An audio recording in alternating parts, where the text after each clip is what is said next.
নমস্কার, কেমন আছেন আপনারা সবাই? আশা করছি আপনারা সকলে খুব ভালো আছেন এবং সুস্থ আছেন। একটু আড্ডার আরও একটি নতুন ব্লগে আপনাদের জানাই অনেক অনেক স্বাগত। নমস্কার, আজকে একটা সকালের ব্যস্ততম দিন, আজ সোমবার। তাই সকাল সকাল ভাবলাম পুজো আজা সব কিছু আপনাদের সাথে শেয়ার করি। সকাল বাজে এখন ওই 7টা মতন।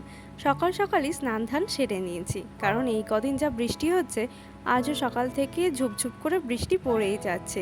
যত বেলা করে স্নান করব চুলটাও তো শুকোবে না, তাই সকাল সকাল স্নানটা করে নিয়েছি, তারপরে চলে এসেছি পুজোর ঘরে।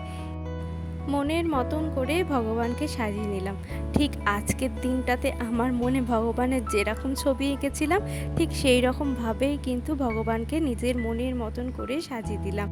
আর এইটা আমার মনে এত শান্তি দেয়, সারাটা দিন মন থাকে একদম শান্ত।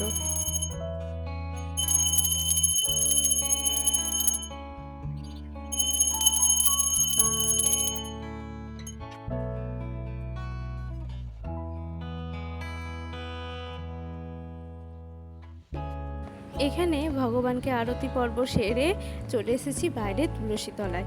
তুলসী মন্দির এখনও আমাদের হয়নি, কিন্তু এই টবের মধ্যে একটা সুন্দর করে তুলসী গাছ রাখা আছে। আর দেখুন বর্ষাতে গাছটাও হয়েছে খুব সুন্দর, আর সুন্দর করে টগর ফুল দিয়ে সাজিয়ে দিয়েছি।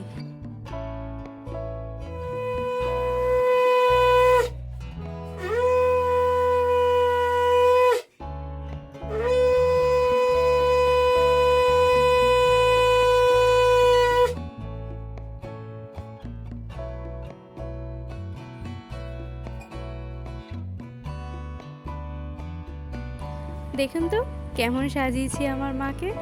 আমার যেদিন যেমন করে মাকে সাজাতে ইচ্ছে হয়, যেদিন মনের মধ্যে যেমন কল্পনা থাকে, সেদিন কিন্তু আমি সেইভাবেই সাজাই। আর যে রঙের ফুল দিয়ে সাজাতে ইচ্ছে হয়, যে রঙে মাকে সাজাতে ইচ্ছে হয়, সেইভাবেই কিন্তু আমি মাকে সাজাই। এই ফুলে সন্তুষ্ট বা ওই ফুল মাকে দেওয়া যায় না, সেরকম বাধা নিষেধ আমি কিন্তু মানি না। হ্যাঁ, এটা আমি একদম সব স্পষ্টভাবেই বলে দিলাম যে সেই রকম কিন্তু আমি মানি না। নিজেদের মাকেই ভাবুন না, যে রঙের শাড়িটাতে মাকে বেশি ভালো লাগে, সেই রঙের শাড়িটাতেই মাকে বলি আজ তুমি এই শাড়িটাই পরো। ঠিক সেইভাবেই কিন্তু আমি আমার মন থেকেই ভগবানকে এইভাবেই সাজাই। পুজো টুজো হয়ে গেছে, আর বাসি বিছানা আমার কোনো দিনই সকালে উঠে তোলা হয় না।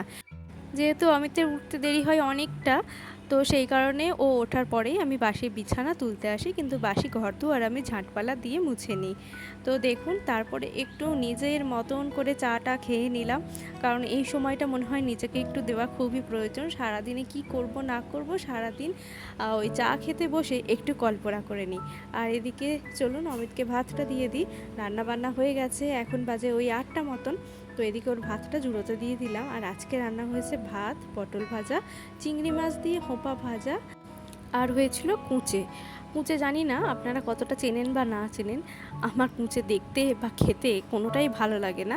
দেখতে তো অসম্ভব, গা শিরশির করে, তো খাওয়া তো দূরের কথা। চলুন ও এবার বেরিয়ে পড়বে, তো ওকে রাস্তা পর্যন্ত একটু দাঁড়িয়ে দিই।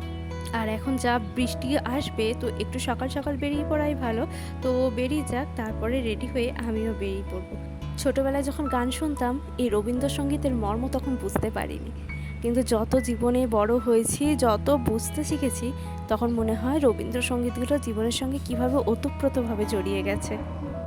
তাই তো এখন নিজেকে বলতে ইচ্ছে করে, আমার মতন সুখী কে আছে, আয় সখী আয় আমার কাছে, সুখী হৃদয়ের সুখের গান, শুনিয়া তোদের জুড়াবে প্রাণ। একটা মেয়ে আর এর থেকে বেশি কী চায় বলুন? প্রত্যেক দিন এসে বাবা মায়ের মুখটা দেখতে পায়, দিনে আবার 2 বেলা। আসলে আমার কাজের জায়গাটা এমন জায়গাতে যে বাবার বাড়িটাকে ডিঙিয়ে তারপর যেতে হবে। আর কোনো মেয়ে কিভাবে এটা পারে বলুন তো? বাবার বাড়ি ডিঙিয়ে যাব, এদিকে বাবার বাড়ি একবার ঢুকবো না, তা কি হয়? তাই দিনে 2 বেলা কিন্তু বাবা মার কাছে যেতে পারি, বাবা মার মুখটা দেখতে পারি। তাড়াতাড়ি নিচে, নইলে মায়ের উচ্ছে চচ্চড়ি পুড়ে যাবে। এক বাড়ির থেকে রান্না বান্না সামনে এসে আবার এখানে চলুন যাই দেখি মায়ের মা ছাদে শাক তুলতে গিয়ে বেমালুম উচ্ছে চচ্চড়ির কথা ভুলে গেছে বলুন তো। আর সেখানে গিয়ে আমি একটু ক্লিপ নিচ্ছিলাম আর এত সুন্দর গোলাপটা ফুটেছে, তাই ভাবলাম আপনাদের সাথেও শেয়ার করি। ও মা হঠাৎ করে বলে কি, আরে তাড়াতাড়ি নিচে যা, নইলে আমার উচ্ছে চচ্চড়ি যাবে পুড়ে। আর এই দেখুন আজ তো মায়ের এখানে নিরামিষ, তো এখানে মা আজকে পনিরের তরকারি করেছে আর এই উচ্ছে চচ্চড়ি। মায়ের এই উচ্ছে চচ্চড়িটা খেতে কিন্তু আমার অসম্ভব সুন্দর লাগে, এটা দিয়েই আমার এক থালা ভাত কিন্তু উঠে যায়। ছাদ থেকে শাক নিয়ে মায়ের পোষায়নি, আবার এখানে এই যে কলমি শাকের ডগ কটা হয়েছে ছোট ছোট, তো এগুলোকেও মাকে তুলতে হবে। কি আর করবে বলুন না, মা আর বাপির রান্না এইটুকু শাকেই যথেষ্ট। আর এই যে দেখুন কি সুন্দর কচি কচি শাকগুলো হয়েছে, এই বৃষ্টির জলটা পাচ্ছে যত, এই কলমি শাকটা তত বেশি একদম যেন লকলকিয়ে উঠছে। কুয়ার মধ্যে যে খানিকটা ঢুকে গেছে, মাকে বলেছি এটা তুলো না, দেখি না কুয়ার জলে গিয়ে এটা থেকে কেমন শাক হয়, তারপর না হয় বালতি করে তুলে ফেললেই হবে। তো মা বললো ঠিক আছে, তাহলে ডাঁটিটা গেছে থাকো, কিন্তু এই কচি পাতাগুলো কিন্তু আমি নিয়ে নেব। আরে মায়ের এই ঘরের একদম বিনা সারে শাকগুলো খেতে মায়ের অসম্ভব ভালো লাগে, আর মা কিন্তু এই সবুজ জিনিস খেতে খুব ভালোবাসে। যেই শিউলি ফুলটা দেখলাম গাছতলায় পড়ে আছে, অমনি করিয়ে নিলাম, আর মনে হলো যেন মা দুর্গার আসতে আর বেশি তো দেরি নেই, ওই হয়তো আর 100 দিন মতন, আবার কি অপেক্ষার অবসান হবে এবার। আর এই দিন গোনা চলতে চলতেই একদিন হঠাৎ করে দুর্গাপুজো চলে আসবে, এটাই না আমাদের সারা বছরের একটা অপেক্ষা, তাই না? তো মায়ের যে বাপির তো যেহেতু শরীরটা খুবই খারাপ আর রক্তে একটু ইনফেকশন হয়েছে, সেই জন্য দেখুন নিয়ে এসেছি কুলেখাড়া। আর এই কুলেখাড়া গাছ একদম শিকড় সদ্য নিয়ে এসেছি, তো এখান থেকে যা পাতা ছিল সেগুলোকে সব ধুয়ে এটা আজকে বেটে বাপিকে রস করে দেব, আর গাছটা না লাগিয়ে রেখে দেব। যাই হোক, প্রত্যেকদিন ওই পাতা আনার থেকে একটা গাছ বাড়িতে থাকলে কিন্তু পাতাটার আর অভাব হবে না। আর এই যে ডালটা ছিল এটাকে নিয়ে ছাদে, মায়ের যে ছোট্ট ছাদ বাগান আছে যেখানে মা শাক চাষ করেছে, সেখানেই আমি কিন্তু এটা বসিয়ে দিলাম।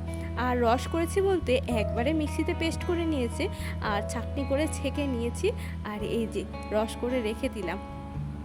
মাকে বলেছিলাম বাপি ওটা যে খাচ্ছে তুমি ওটার একটা ক্লিপ নিয়ে এসো। দেখুন আমার মায়ের কচি হাতের তোলা প্রথম ভিডিও ক্লিপ। কচি হাতের তোলা বলবো না এবার কেন বলুন তো, মা বড় হলেও এইসবগুলোতে তো মা অভ্যস্ত নয়, তাই এটা মায়ের প্রথম ক্লিপ নেওয়া ছিল। তো দেখুন কি সুন্দর লাগছে। তারপরে তো বসে পড়েছিলাম সমস্ত ফোন টোন নিয়ে। আমি যেহেতু একটা নতুন ফোন নিয়েছি, তাই আমার ফোনটা মায়ের আর মায়ের ফোনটা বাপিকে হ্যান্ড ওভার করতে, তার জন্য তো সব কিছুই চেঞ্জ করতে হবে। এই ধরুন যেমন ইমেল অ্যাড্রেস, ফেসবুক আইডি, সব কিছু। তো সব কিছু করতে করতে ওদের হাতে ফোনটা দিয়ে দিলাম। আর তারপর তো এখন চলে এসেছি আমার সংসারে, আমার সুখের সংসার, আমার স্কুলে। তো দেখুন স্কুল বিল্ডিং রং করা শুরু হয়ে গেছে, রংটাও লাগছে অসম্ভব সুন্দর। তো চলুন, দিনের প্রথম ভাগটা শেষ হলো এবং মধ্যাহ্ন ভাগটা শুরু হয়েছে।